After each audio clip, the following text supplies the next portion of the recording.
तो मैं उस दिन आपको टाइप्स ऑफ एपिडेमियोलॉजी पढ़ा रहा था, तो मैंने आपको ये बोला था कि ये डिजीज, तो देखो जैसा स्टैटिस्टिक्स में हम काम करते हैं, तो डिस्क्रिप्टिव एपिडेमियोलॉजी का मतलब होता है डिस्क्राइब करना। जैसे हम सेम मैं पैरामीटर जैसे आपको बताता हूं कि हम स्टैटिस्टिक्स के, बायोस्टैटिस्टिक्स के भी दो पार्ट होते हैं, descriptive statistics and influential statistics.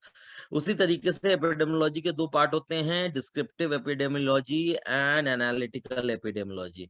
अब डिस्क्रिप्टिव एपिडेमियोलॉजी जैसे आप स्टैट्स में करते हैं, एक चीज हुई उसका हम मीन निकालते हैं, मीडियन निकालते हैं, मोड निकालते हैं। अब मीन क्या होता है, मीडियन क्या होता है, मोड क्या होता है, ये मैं जब आपको पढ़ाऊंगा स्टैटिस्टिक्स तब आपको अच्छी तरह समझ आएगा। बट कहने का मतलब ये है कि कितने लोग थे वहां पे, किस तरीके से चीजें हुई, एवरेज नंबर कितना था, कितने लोग इतने से इस चीज से ग्रस्त हुए, कितने लोग इस चीज से ग्रस्त हुए। तो जब आप इंडिविजुअल लेवल की बात करते हैं तो उसको आप डिस्क्राइब करते हो, that's why the name has come descriptive epidemiology. So it will define your frequency and distribution of the disease. कितनी बार वो बीमारी हो रही है, उसका फैलाव कैसा है, उसका डिस्ट्रीब्यूशन कैसा है समाज में, बूढ़े लोगों को ज्यादा हो रहा है, यंग लोगों को ज्यादा हो रहा है, एजेड लोगों को ज्यादा हो रहा है, मिडिल एज लोगों को ज्यादा हो रहा है, ठीक है। और उसमें जब बात करते हैं कि जब आप उसकी बात करते हैं फ्रीक्वेंसी की और उसकी डिस्ट्रीब्यूशन की, तो आपके सामने सवाल आ जाते हैं, कितने हो रहे हैं, कौन हो रहे हैं, कहाँ पे हो रहे हैं, और कब हो रहे हैं, कब, क्यों, कहाँ, कैसे, कब, ठीक है ना। तो मैंने जैसे आपको बोला था, सिमिलरली जब आप एनालिटिकल, तब आप एनालिसिस कर रहे हैं कि उसमें कौन कौन से फैक्टर्स हैं जो इस तरीके की बीमारियों को हवा दे रहे हैं या इस तरीके की बीमारी के फैलाव में काम आ रहे हैं। तो यहाँ पे हाउ और वाई की बात होती है कि किस तरीके से हो रहा है और क्यों हो रहा है। तो इस वजह से जितना भी एपिडेमियोलॉजी है, वो आप कब, क्यों, कहाँ, कैसे, क्या और कब, क्या अगर डिफाइन कर देता तो आपका पूरा डिस्क्रिप्टिव और एनालिटिकल एपिडेमियोलॉजी मिला के इस चीज को हम कंसिडर कर सकते। Is this clear to everyone? Yes, sir. Okay, so so based on this, देखिए human disease does not occur at random और बाय चांस। ऐसा नहीं है कि बीमारी अपने आप हो गई और विदाउट किसी ऐसे, तो for happening anything there has to be a causal as well as a preventive factor. So there are certain factors which are responsible for causing it. Now suppose you are suffering, you are suffering from any disease. Why you are suffering? Because you are the host, you had some antigen, there's something which went inside you and it caused a trigger, a reaction.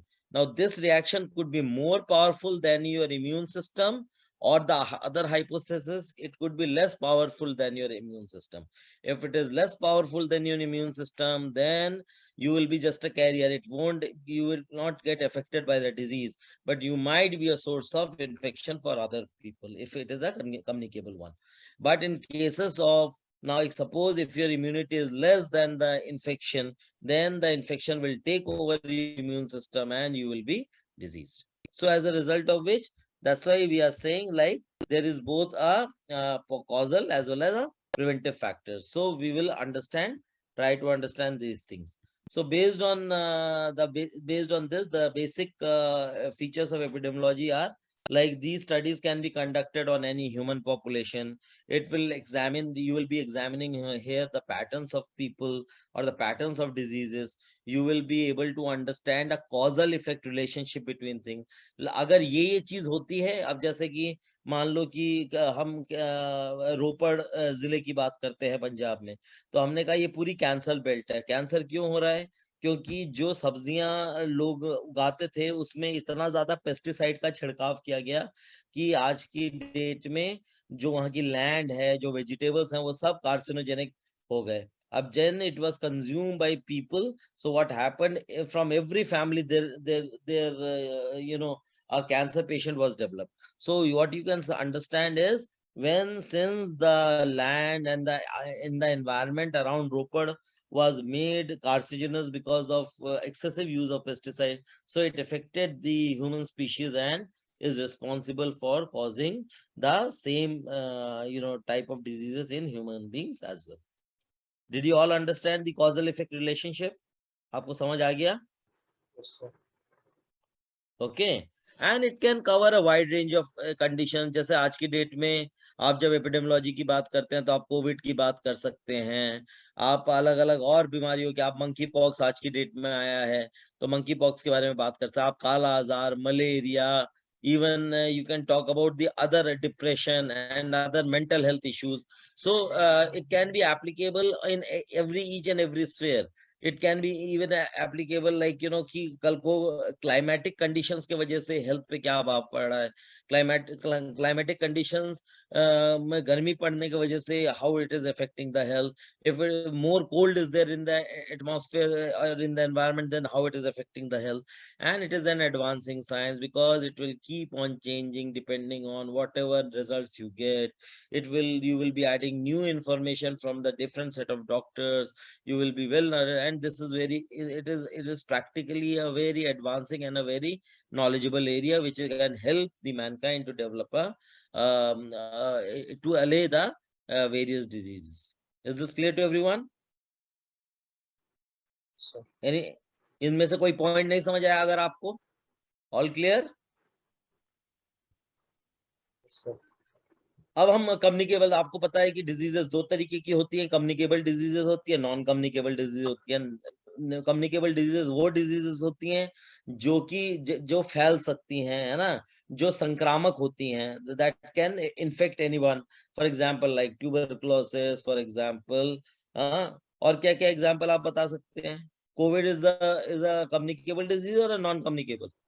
Communicable disease. Communicable disease. Okay, so here the disease causation, if you can see the cause of the disease, it could be any event, it could be any condition, it could be any characteristic that comes before the disease and without which the disease would not occur. So one of the important features over here is it will come before the disease, and without it comes before the disease and without which the disease would not occur. So it is mandatory, it is quite phenomenal for the disease to happen. Okay, it is mandatory to have this in order to cause the disease. So it is very important. So based on this, there are different types of disease casualties. So what causes a disease? So 19th century mein there was a contagion theory, supernatural theory, personal behavior theory, and miasma theory. ये सारी theories basically आपके environmental factors, personal health, hygiene को focus करती थी। उसके बाद में then you have got other type of theories like the germ theory, the lifestyle theory, the environmental theory, and the multi-causal theory. So then again इस theories ने ये बताया कि lifestyle could be important, there could be certain number of causes which could be really affect the disease to happen, or there could be environmental influences that can happen in order to cause the disease. Then I told you like what is the difference between necessary and sufficient, and I told you the disease which will not occur because of the presence of this factor. For example, like I told you the example of Mycobacterium tuberculosis. So Mycobacterium tuberculosis, if it is there, then only the TB is going to happen. But okay, and the factor has to be present, always present in the disease. Like for example, even it is minuscule, then only it is responsible for causing the disease. Okay, for example, the rabies virus in the rabies virus in the case of rabies. So I told you, like whenever there is an agent factor, there is a host, there's an environment, then your etiology, it can be taken as an etiology. It can be an important cause for the disease. Okay, maybe the person is very tired, maybe the person is sick, maybe the person is not having a healthy eating conditions, maybe the person is under stress. Okay, and all these things together will basically affect the person as a whole and is responsible for causing the disease. Okay, so then I told you about the various disease models. One of them is a epidemiological triad. Epidemiological triad basically talks about three things. Okay, there's a host, there's an environment, okay, and there's an agent. So that means within the host, the agent is there, and if it gets an appropriate environment, then the disease will be caused. Similarly, there's another factor known as the web of causation. Under the web of causation, we have already seen that when there is a complex interaction of the factors between these aspects, then the disease can be called. And the third one is a hub model, where you already have a genetic makeup based on the type of environment you have, whether it is a biological environment, physical environment, or any other social environment, then the disease can be caused. Is it clear? Yes, sir. Yes, sir. Okay. Then you have got the natural history of disease. In the natural history of disease, we will need to understand there are 4 phases of any disease. सबसे पहला, there has to be presence of certain factors. अगर factors present हैं, अगर factors present पर कोई disease नहीं है, और दूसरा केस में क्या था, factors नहीं present है और disease भी कोई नहीं है, और तीसरे केस में factors present है पर आदमी को कोई disease नहीं है. Then there is a case of subclinical disease, where basically whatever factors were there, now there is a presence of, because of those factors, there is a presence of the pathogenic changes which takes place, okay, which is basically also called the subclinical disease. Based on this, there can be no manifestations of the disease in the person. And then there could be a clinical disease, where there is a manifestation of the clinical sign and symptoms, followed by there could be a phase which is related with discovery and disability, recovery, disability, or death. That means either the person will recover after the disease, or the person will become disabled, or the person may even die. So this is known as the natural history of disease. Is it clear? Yes, sir. Any doubts till now? Clear है सबको? Okay. Yes, Morangthem. Any doubt? Yes, sir. Akshay? Abdal? Sir. All clear? Yes, sir. Yes, sir. Okay, good. When you have understood the disease, so is the how do you prevent it? So you have got the primary prevention. Primary prevention, basically the objective is you need to promote the health, you need to prevent the exposure, okay, and you need to prevent the disease. That is so it will always be, so prevention is better than cure. So it main role is to how to prevent people from getting any type of a disease. For this, you need to basically influence the other things. For example, the habits has to be changed, proper exercise has to be done, timely treatment has to be taken, and that's why it will help in preventing any. So this is the primary prevention. It comes the secondary prevention, where the patient who is ill, he or she is being taken to the hospital, okay, so as to check the progress of the disease, as well as to prevent any permanent damage from occurring. So this is basically the secondary prevention. As far as the tertiary prevention is concerned, now already the damage has been done. So the person is suffering from chronic disease, and already there is some problem, as a result of which there can be certain disabilities.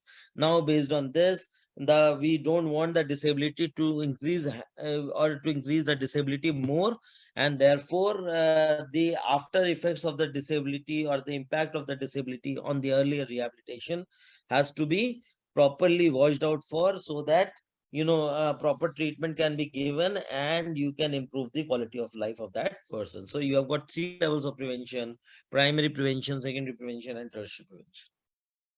Is it clear? Yes, sir. Yes, sir. Okay. And then once the prevention is there, then so that means once you understand the disease infectious. So for example, I am talking about COVID. Now, whenever an infectious disease is going to happen, or take the case of tuberculosis, then there are 6 components for any disease to happen. Number 1, there has to be an agent. So agent could be a microorganism. Then there could be a reservoir where it is being lodged. Then there could be a point of exit, there has to be a point of entry, there is the mode of transmission, and followed by which then there has to be a susceptible host. So these are the 6 components important from any these are the 6 components of the infectious disease, which you need to understand in order to see like how the disease is basically caused. So now let us understand one by one.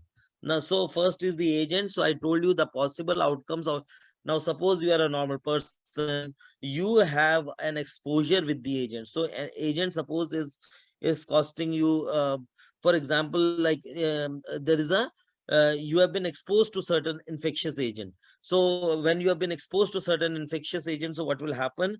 The infectious agent will try to invade the system and will try to multiply. Okay, so that means they will invade and they will try to multiply. And when they will multiply, what will happen? The once at one period, either the defense mechanism can take care of it, and at the other level, the defense mechanism are not being able to counteract it. So as a result of which, the proportion of people who are exposed, they become infected if the infection rate is more than the exposed rate. Okay, so the formula that we give for the same is infection divided by the exposed rate. So as a result of which, when the infection is more than the exposed rate, then what will happen? The person may be exposed. When the person is exposed, then as a result of which the person is having some infection. As a result of which you have got pathogenicity. What does pathogenicity means? Pathogenicity means the proportion of the infected who develop clinical disease. So those people, suppose you have got corona infection, but you don't get like fever. So the infection is already there, but because of your immunity, you are not getting any fever. So it is the proportion of those population, or the population of those people who develop clinical disease. Then second is called the virulence. What is virulence? Virulence means it is the proportion of the clinical cases which will result in severe chronic disease. That means the disease won't be able to be tolerated, uh, and as a result of which the disease could be caused.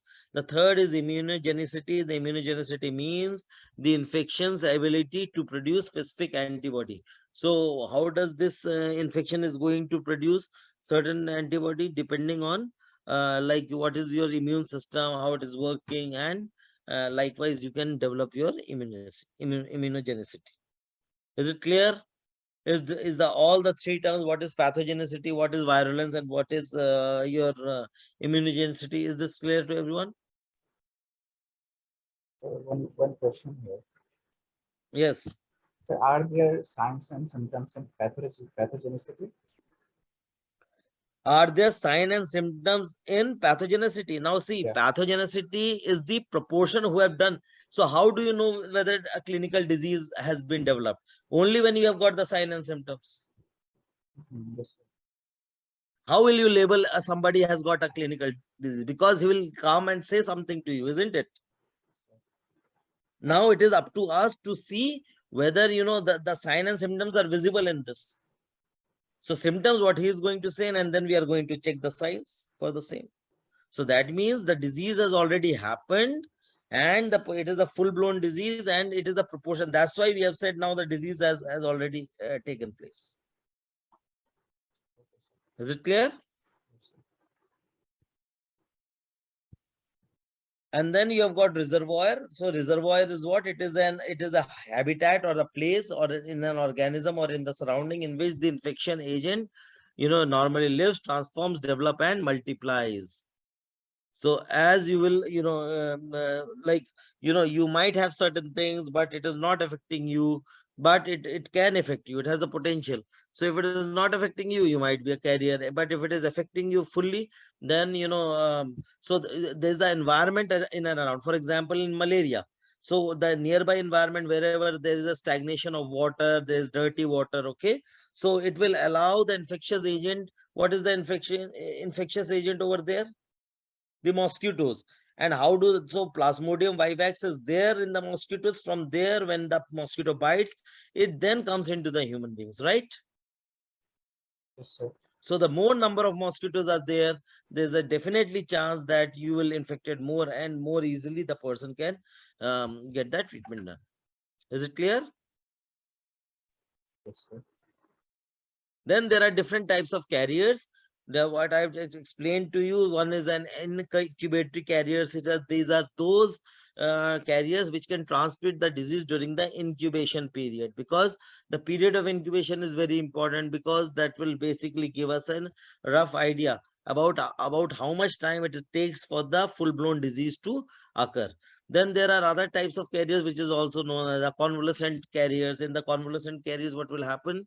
The disease, the transmission of the disease during the convalescent phase will take place. And then you have got the, like the typhoid fever. Okay, so, and then you have got the asymptomatic carriers. In the asymptomatic carriers, like transmitting the disease without showing the manifestation, as seen in polio. Or there could be chronic carriers, because then it will be go for a longer time, and definitely an indefinite transmission is there, and you can get affected over a period of time, over a period of long time, what you can say. Is this clear to everyone? Any doubt? So what is the importance of carrier? So carrier, as you know, the numbers itself is very important. And how do we recognize? Okay, so these are the signs and symptoms by which we can recognize. So even if you are, then what is about mobility? Whether the carriers are mobile or not, or they're just stagnant, and how much of infection or reinfection that it can produce, which can basically lead to endemicity. So these are the different types of the importance of different types of carriers. And then we have got different type of effect of the carriers.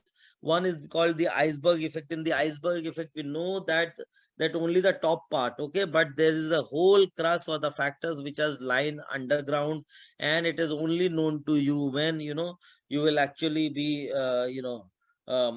ill. So you can know like which are the factors which were contributed to it. What are the what do you mean by there could be a tangible and intangible, and there could be those factors which are overt in nature, and there are certain factors which are subvert, or the presence of such factors can cause the disease, but these are not the overt factors. And then you have got that the carriers will constitute a hidden reservoir. So all of the carrier, because the carrier is a hidden reservoir of infection, because if anything happens, so we have to treat ourselves. And then as a result of it, because we can be responsible for creating the problem in so many other people, and this infection can be spreaded, and likewise the endemic can be spread. As far as the modes of disease is concerned, there are different ways of transmission. One is the direct transmission, and all of you know that by physical touching, by sneezing, by kissing, biting. So these are the different. Okay, even by sexual contact, the disease can be spread. For example, like your AIDS or the HIV infection. And similarly, when you talk in terms of droplet infection, the person when sneezes, so such the infection can go in form of the droplet infection, can be inhaled by the person, can be can be inhaled in any form, and as a result of which the person can cause uh, you know uh, so as a result of which the disease could be the disease could take place. And then the direct contact projection is there, and the last is transplacental. In the transplacental placental from the mother to the child, it can happen, for example, in case of syphilis. So these are common things that you all know. As far as the indirect is concerned, you have got the vehicle borne disease. In the vehicle borne disease, we are basically transmission is through the inanimate objects, okay, or the non-living substance, like the unlikely use of basically syringes, okay, and the other type of various events. Then the other could be airborne infection, where the droplet infection could be a important cause. And then apart from this, there are vector borne, where the biological reasons, for example, which is biological reasoning. For example, in the mosquito, the bite from the mosquito, okay, from the infectious saliva can cause malaria. And similarly, the infections by the infected feces can be again taken by the insects, and again could be come into the food cycle. And similarly, you've got mechanical transfers, for example, like simple transfers without biological stages, without that means like flies. So these are the various modes of transmission. So why we need to understand various mode of transmission? We need to understand various modes of transmission. Why? Because it will help us to distinguish between predominant modes of transmission and of secondary importance. Which factor is, for example, like COVID. In COVID, all of us knew it is a communicable disease. Also, so for each of us, and because of it's such a huge population, so various rules has been created so that you can create this segregation and prevent any type of reinfection. And then you also know the primary and the secondary modes of transmission so that you can use effective preventive and control measures. Is this clear? Up to slide number 32, is this clear? Yes, sir. Any doubts till now?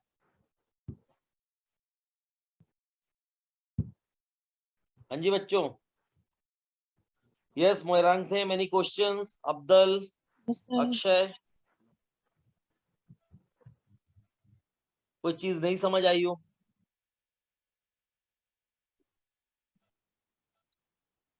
Yes, Akshay, everything clear?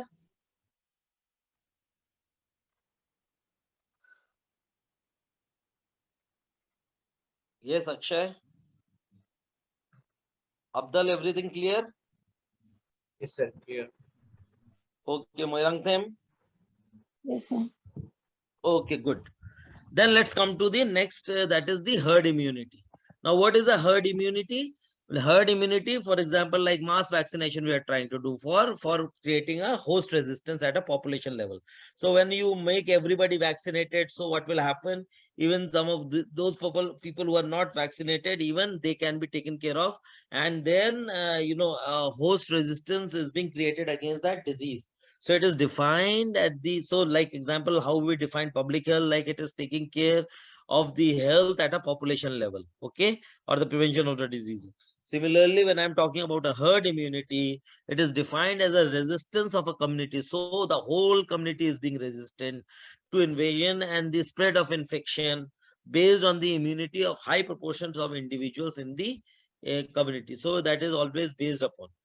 So that based upon the immunity of the high proportion. So majority of the people in the community, they have got vaccination, as a result of which it will lead to the non-spread of the disease. And these has got huge implications as far as the vaccination programs are concerned. So best condition under which the herd community can best function. So it can be a single reservoir, it can be your direct transmission, it can be total immunity, it can be a stage of no carrier state, it can be used as a uniform distribution of immune system, as well as no overcrowding. So these are the different conditions where the herd immunity can find itself and can perform very well. But however, it is also like a very important and complicated thing. And what is the time course between infectious disease? So first there is a pre-patent period. What is pre-patent period? When the first bit of the biological onset is there and there's a pre-shedding, okay, then there is known as the pre-patent period. Then you have got the incubation period where the infection has already gone inside, and there's a biological onset, and there is a clinical onset, okay. And then there's a communicable period. Then during this communicable period, it is very important that the agent is being shed, okay. So the agent which is causing the disease, they are being shed, and then based on this, there is a latent period. In the latent period, the recovery and the relapse process in the clinical disease basically takes place.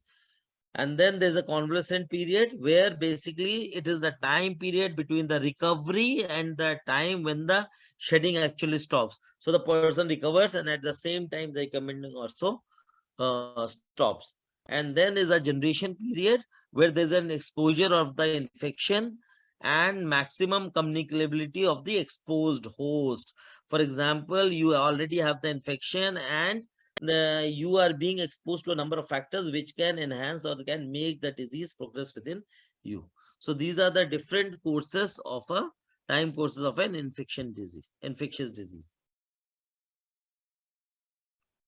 Yes, is this clear?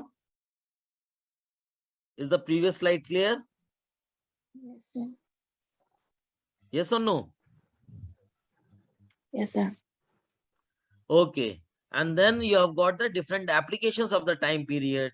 Like in the pre-patent period, we should, when should we investigate? Like suppose the disease has already happened. So when we start investigating, incubation period will tell us when was the time of exposure. Communicable period is going to tell us how much, when should we take care of the infections. Okay, latent period can tell you when the relapse can occur. And similarly, convalescent period will tell you like how much time it will take for the person to recover.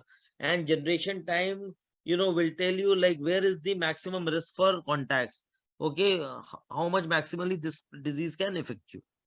So these are the different questions, the answers for the different questions that when asked have been fulfilled.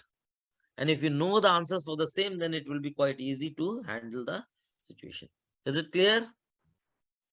So, And then what are the various factors which lead to the influence of the development of a disease? उस आदमी में या किसी व्यक्ति में कौन कौन से factors होते हैं जिससे उसके अंदर किसी बीमारी की के आपको sign and symptoms मिलेंगे. Number one, what is the type of strain? Strain of the agent is very important. क्या viral strain है, bacterial strain है, कितना strong है, okay, कैसे infect करेगा. Then how much is the dose of the agent? So suppose you are doing any so what is the dose, वो कितनी मात्रा में, that is important. Then what is the route of the infection? Okay, how it is, whether it reaches yours transdermally or transrectally. So you mean to say like what is the route? Through blood it has gone, or through a skin puncture, or through ingestion it has gone, through inhalation it has gone. So you need to understand. Based on this, what is the age in which it is affecting the people, what is the nutritional status of the people, whether the person is malnourished or he is also, his built up is good, but still is undernourished because he's not taking much of green leafy vegetables and lives more on fast food. So that is the nutritional status. Okay, by the way, how do we calculate daily recommended calorie intake of any person? हम किसी आदमी का daily, मतलब आपको suppose क्या नाम है इसका, अब्दुल, आपका वेट कितना है बेटा? How much is your weight? ये तो पता नहीं सर, बहुत पहले कैलकुलेट किया था, वे किया था बहुत पहले। हाँ सर बहुत पहले वे किया था, मुझे तो पता नहीं। अच्छा चलो ठीक है यार, एवरेज बता दो। सर एवरेज कौन सा, तुम्हारे राज नहीं पूछ रहे हम। 55 होगा सर। हैं 55। 55, चलो हम 60 मान लेते हैं, 60। तो एक 60 साल के आदमी के लिए कितना कैलोरी इनटेक होना चाहिए नॉर्मली? कैसे कैलकुलेट करेंगे? BMI कौन बताएगा? यस अक्षय, आप बता सकते हैं? No sir. तो इसको देखो कैसे है, मैं आपको समझा देता हूं। तो इसका फॉर्मूला होता है 24 multiplied by age. Okay, 24 multiplied by age will give you equation 1। So 24 into 60। Okay, तो 6 4 दैट 24, 6 2 दैट 12, तो 1440। ठीक है, तो ये हो गया आपका इक्वेशन ए। उसके बाद ये डिपेंड करता है कि आपकी किस टाइप की एक्टिविटी है। आपकी low, like suppose you are a student, so your type of activity for the whole day will be low intensity. तो अगर लो इंटेंसिटी होगा तो 0.3 ओके इंटू ए। अगर आपका मॉडरेट इंटेंसिटी होगा तो 0.5 इंटू ए। ओके, अगर आपका हाई इंटेंसिटी होगा तो 0.7 इंटू ए। तो 0.3 इंटू ए कितना हो गया? 1443 इंटू 3, मतलब 0.3। तो ये हो गया 4 3 12, और 4 3 12, और 40 12, और एक 13 हाथ में बचा एक, और 3 1 3, और 4 432 432, और 0 आगे लग जाएगा तो पॉइंट है इसका, तो ये 432 हो गया। तो 1440 plus 432 will give rise to your 1872 जो है आपका किलो कैलोरी, आपका कैलोरीज चाहिए per day, kilo calories per day. समझ आ गया कैसे आपका किसी आदमी का न्यूट्रिशनल स्टेटस कैसे निकालते हैं? Yes, have you understood? यहाँ पर एक एक क्या होगा? क्या यहाँ पर एक क्या है? ए Yes, ए इक्वेशन है ना बेटा, मैंने आपको समझाया अभी कि ए है, दो इक्वेशंस आपको बनानी है, ए और बी। ए इक्वेशन कैसे बनाएंगे आप? एक इक्वेशन बनाएंगे आप when you are saying 20, just a minute,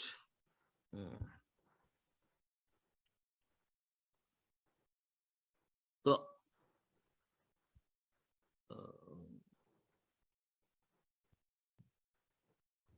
okay, तो आपने कहा 24 multiplied by age is equal to a. तो 24 मल्टीप्लाइड बाय ए, अब ए अगर किसी आदमी की एज, नहीं sorry, 24 multiplied by the weight, not the age. Weight अगर मान लो आपका 60 है, तो आप 24 मल्टीप्लाइड बाय ए करोगे तो आपका मतलब ए, सॉरी डब्ल्यू लिखोगे, वेट करोगे तो आपका ए निकलेगा। ये इक्वेशन नंबर 1 है। फिर depending on whether you are doing a light activity, if you are doing a light activity then 0.3 multiplied by a, that mean 0.3 multiplied by 1440, क्योंकि ए कैसे निकला? 24 multiplied by weight, that is 60। उसके बाद अगर आपकी moderate activity है तो आप 0.5 मल्टीप्लाइड बाय एज कर मींस अपना ओवरऑल वो निकालोगे इक्वेशन ए। और अगर आपकी हाई इंटेंसिटी एक्टिविटी है तो 0.7 multiplied by your A.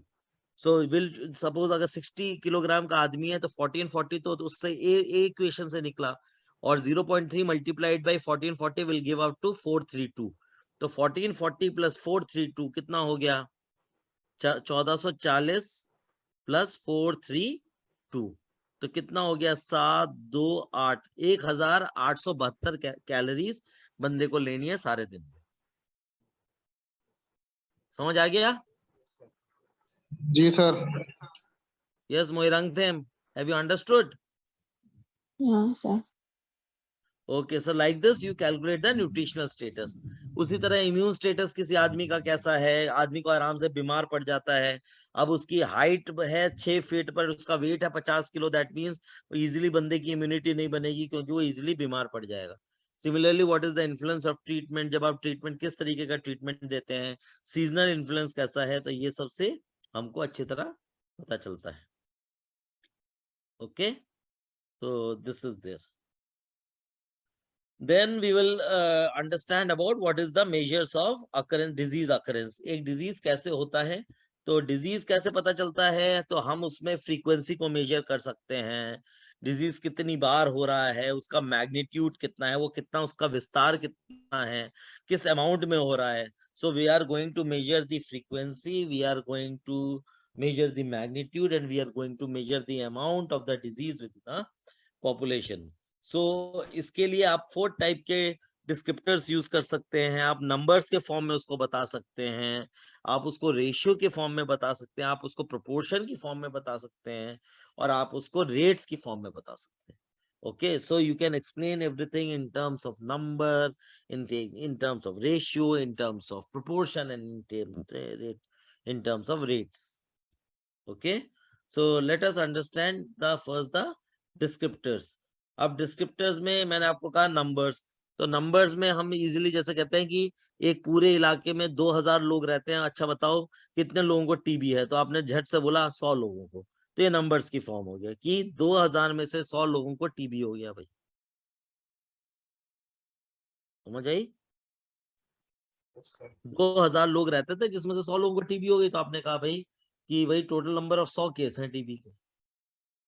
So that means it will affect the so it is basically the number form, which is the use of the actual numbers of an events in an place। Is it clear? Sir. Second is the ratio। Ratio में हम बोलते हैं कि भाई TB मतलब दो population है, population ए और पॉपुलेशन बी। सपोज दिल्ली के अंदर मदनपुर खादर का एरिया है, दो स्लम एरिया है, एक मदनपुर खादर हो गया और एक मदनगीर हो गया। अब मदनपुर खादर में बोला कि भैया यहाँ पे कितने लोगों को, यहाँ की भी पॉपुलेशन कितनी है, बोला कि यहाँ की पॉपुलेशन तो 4000 लोगों 5000 लोगों की है। पॉपुलेशन और या कम्युनिटी बी में कितनी है, वहां पे भी 5000 है, बट यहाँ पे कितने लोगों को ट्यूबरक्लोसिस नजर आ रहा है, उन्होंने कहा 200 लोगों को, वहां कितने लोगों को नजर आ रहा है, सेम कंडीशन है, सेम एनवायरनमेंट है, बट वहां पे 100 लोगों को नजर आ रहा है। तो हम तब ये सवाल पूछेंगे कि ऐसे कौन से फैक्टर्स थे जिसके वजह से इस पॉपुलेशन को ये ज्यादा डिजीज सता रही है as compare to other brand of population जिसको ये कम सता रही। So this is how you do a ratio. Is it clear? Okay, then third is the proportion. अब प्रोपोर्शन में हम बोलते हैं कितना परसेंटेजेस हम निकाल लेते हैं, ठीक है। तो the ratio in which the numerator is also included in the denominator. अब हमने कहा टोटल पॉपुलेशन का 10% हिस्सा जो है, अब जैसे मान लो कि अभी बाईजूस, आपने न्यूज़पेपर में पढ़ा होगा, बाईजूस अभी तो 1 लाख करोड़ की वैल्यूएशन वाली कंपनी थी, बट जब वो उन्होंने बैलेंस शीट देखी तो उनको पता चला उनका तो 4570 करोड़ का तो घाटे में ही चल रही है। अब अगर आपने बोला कि भाई इन टर्म्स ऑफ प्रोपोर्शन, ठीक है, कितने कितने मार्केट पर्सन, अब टोटल तो भारत की 140 करोड़ आबादी है, बट 140 करोड़ आबादी में जो प्योर मतलब जो इंटरनेट दोबारा से भरवा सकता है, जो फिनटेक में इन्वेस्ट करेगा, जो एजुटेक में करेगा, जो मान लीजिए बाईजूस की क्लासेस ले सकता है, या मान लो कि जिनके पास में जो ऑनलाइन शॉपिंग करते हैं, ये वर्ग जो है वो जस्ट 7 से 10 करोड़ है। तो मतलब 140 करोड़ के देश में 7 से 10 करोड़, तो इवन नॉट इवन 10%, 10% तो 14 करोड़ होता है। तो ये तो भैया 5% लोग ही हुए जिनका पेनिट्रेशन है। तो कितना प्रोपोर्शन ऑफ लोग इंटरनेट को यूज कर रहे हैं for fintech? Just 5% of the population. समझ आई? Is the proportion clear to you? And the rate जो होता है वो टाइम का एलिमेंट होता है, ठीक है, कि पिछले 5 सालों में कितने लोग ग्रस्त हुए। तो जैसे कहा कि पिछले 5 सालों में कितने लोगों को ये प्रॉब्लम हुई, तो आपने कहा 100। अब इस साल में, इस पिछले अब 2 साल में ही 200 लोगों को हो गया, तो नेचुरली है कि पिछले 5 सालों की तुलना में पिछले 2 साल में सामान बहुत ज्यादा, प्रॉब्लम बहुत ज्यादा बढ़ी। तो rate is going to give a unit in terms of time. So you have got 4 different type of factors. One is the number, other is the ratio, third is the proportion, and fourth is the rate. Is it clear? जी sir. Okay, उसके बाद में आप देखिए कि हमने देखा ये एग्जाम्पल, आप देखिए कि 2 कम्युनिटी है, कम्युनिटी ए और कम्युनिटी बी। कम्युनिटी ए में 100 केसेस हैं डिजीज एक्स के, और कम्युनिटी बी में 1000 केस हैं कम्युनिटी। तो इसमें मतलब 100 केसेस हैं कम्युनिटी ए में, एक्स के अंदर एक्स डिजीज के 100 केसेस हैं, और कम्युनिटी बी में के अंदर एक्स डिजीज के 1000 केसेस हैं। तो अब देखो, अगर हम इसको इन टर्म्स ऑफ अगर देखते हैं, ठीक है, तो आपके हिसाब से कौन सा ज्यादा इफेक्टेड है, कम्युनिटी ए या कम्युनिटी बी? B sir. तो कम्युनिटी बी, पर आपने ये तो पूछा ही नहीं कि उसकी पॉपुलेशन कितनी थी।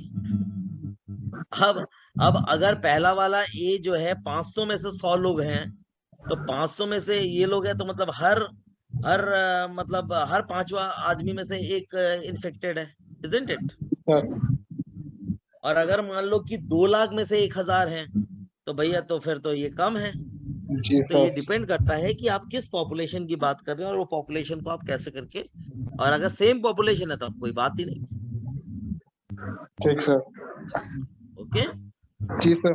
तो इस तरीके से हम इसको सारा का सारा मेजर करते हैं। Okay, so we may call a measure because when we call a measure a ratio, we mean a non-proportional ratio, क्योंकि हम रेशियो का इसमें कोई आधार नहीं है कि 1:3 का रेशियो होना चाहिए, 2:3 का रेशियो होना चाहिए, 1:1 का रेशियो, बट वो डिपेंड करता है।